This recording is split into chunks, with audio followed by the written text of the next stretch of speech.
Viewers, Antarctica মহাদেশের মোট বরফের ওজন আনুমানিক ২৭ মিলিয়ন বিলিয়ন টন, যা পৃথিবীর মোট বরফের ৮৫%, এবং এই বরফের পুরুত্ব গড়ে ২ কিলোমিটারেরও বেশি। বিজ্ঞানীরা অনেক গবেষণা করে এই সিদ্ধান্ত নিয়েছেন যে অ্যান্টার্কটিকার সব বরফ গলে গেলে সমুদ্রপৃষ্ঠের উচ্চতা প্রায় ৭০ মিটার বা ২০০ ফুট বৃদ্ধি পেতে পারে।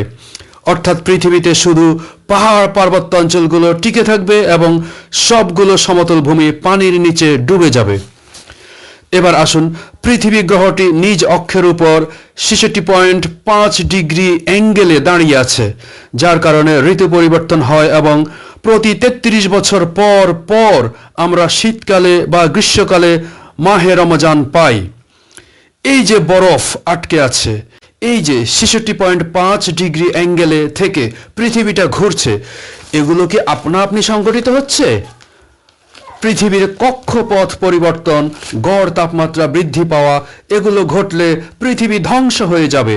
তাই স্বীকার করতেই হবে, আল্লাহ সুবহানাহু তাআলার রহমতের চাদর দিয়ে আমাদেরকে বাঁচিয়ে রেখেছেন। লাখো গ্রহের সন্ধান পাওয়া গেছে, কিন্তু কোনোটিতে একটা পিঁপড়েও আবিষ্কৃত হয়নি আজ পর্যন্ত।